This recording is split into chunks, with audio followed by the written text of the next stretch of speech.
are any veteran players this season, like in terms of like surprising you, like which veteran has surprised you the most, I guess?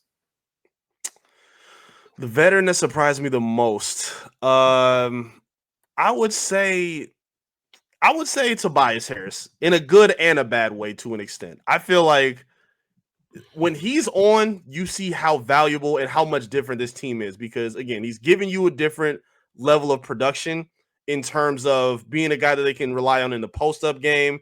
He gives a bit of a different dynamic where he can bring the ball up, he can create his own shot.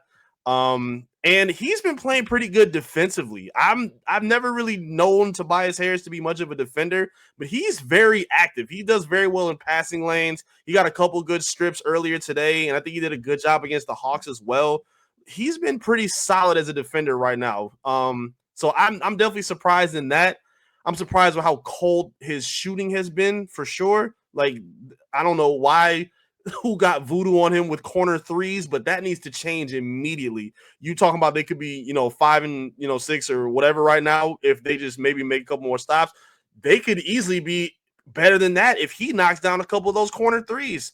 Just a few. Like it's just little things like that you brought him in for. And you see the guys rally around him too. I spent a lot of time seeing how much his influence matters to them. JB Biggerstaff said he's like that big brother figure to the guys in the locker room. When he's heating up, they want to play for him. He does a good job of bringing guys to the sideline and talking to them about spots and talking about things that they need to do.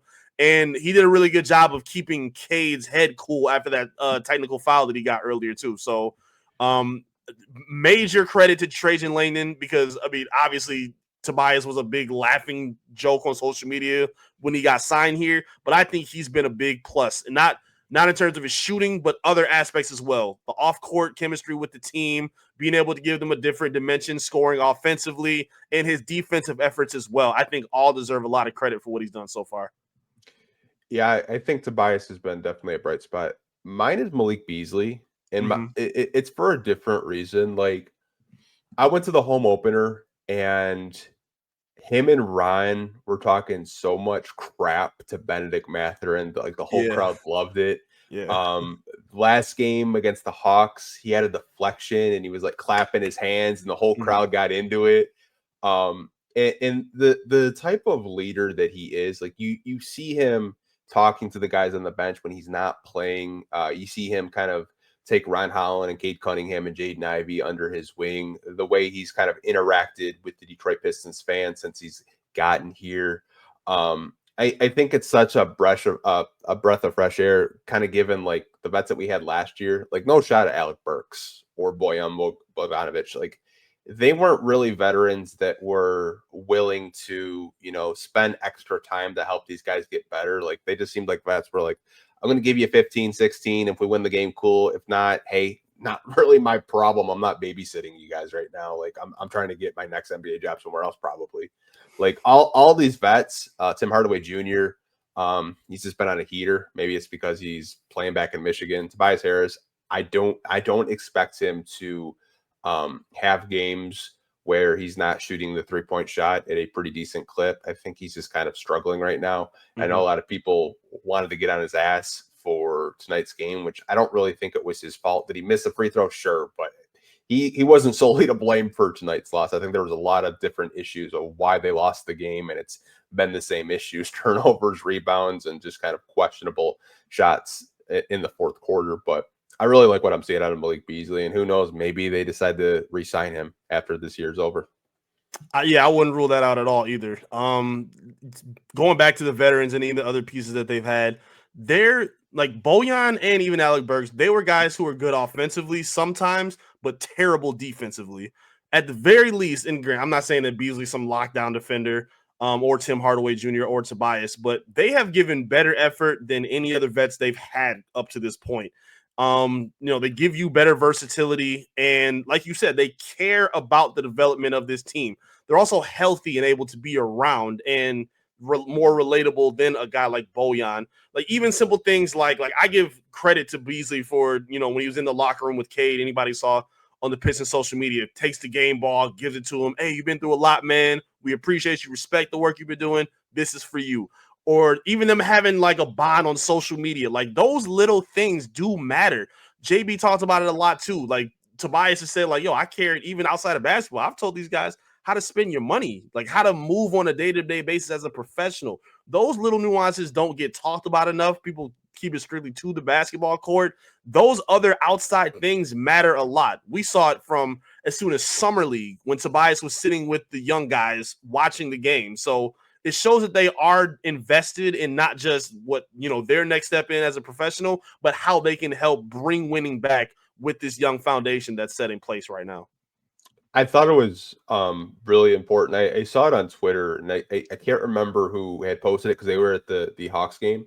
And Beasley made sure to hold on to the basketball while Cade was getting an interview with Johnny Kane. Yeah. And he had the basketball with him and immediately gave it to him. And mind you, that was Beasley's best game as a Detroit Piston. He had 22 points and he gave Cade the ball. And I think that just kind of shows volume of the type of veteran that he is.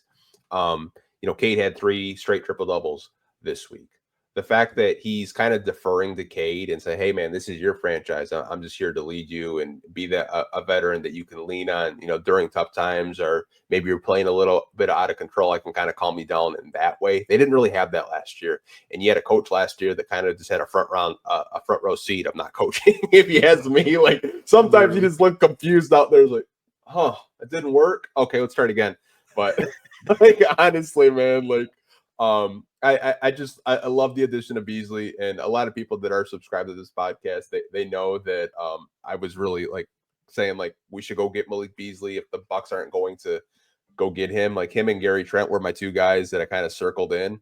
I was like, those are 2 guys that could come in and like really impact perimeter shooting and just leadership. And I'm happy that he kind of took like a hometown discount, if you ask me, because $6 million for the type of shooter that he is, I think is kind of like gone under the radar around the NBA so far.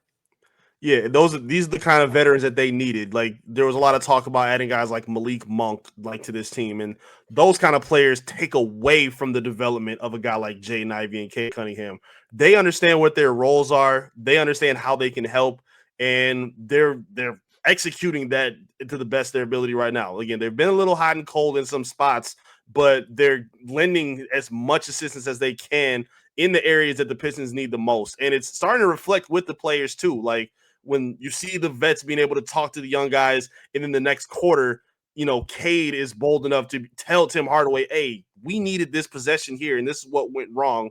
Like that kind of stuff has been translating in terms of how they approach the game and what their maturity level is, even as a young team. So, yeah, again, I'm really happy with what Trajan Langdon did. It was a lot of question marks around it, but those who kind of understand the development of this team and in terms of what they needed, outside of maybe another backup veteran point guard, I think he did a great job of getting everything that this team needed in order to, finally start heading into a winning direction. Yeah, man. Like I did not have Tim Hardaway Jr. shooting close to 50% from 3 the first 10 or so games. No way.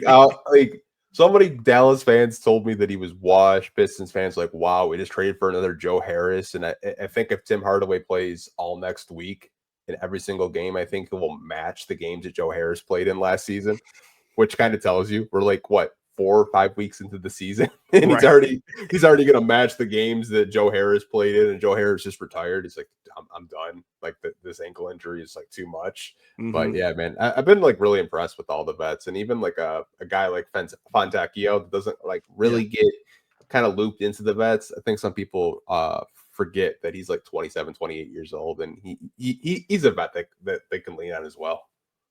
Definitely. Again, they have a good core guys that have been doing a whole lot. Another name that you could have mentioned was the guy that they traded Tim Hardaway for. Quentin Grimes ain't doing nothing in Dallas right now.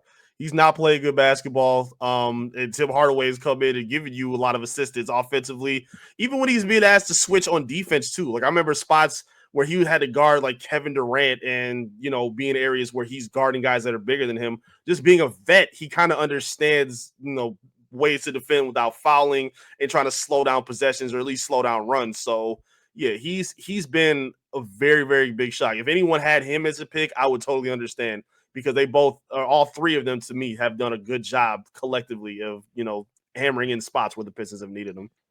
I think what makes the Hardaway trade 10 times sweeter, and people that are NBA draft fans will probably like this.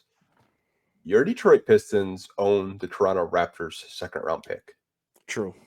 And it's going to be probably a very early second round pick because the Raptors don't look good. They're fun to watch, but they don't know how to win basketball games. They're kind of like I don't know if you would call it rebuilding. It's kind of like a retooling, like what they got with the OG Anunoby, but it's just like they have guys that are probably could be on a playoff team. But I mean, the Raptors are still really young, but yeah, I've been really happy just with the direction so far with this team. And I know we've talked several times, like during the summer, about the direction and what this team could possibly be. But if you would have told me they're 4-7 in the first 11 games, I'd be like, okay, progress. And I couldn't be happier with the way they're playing.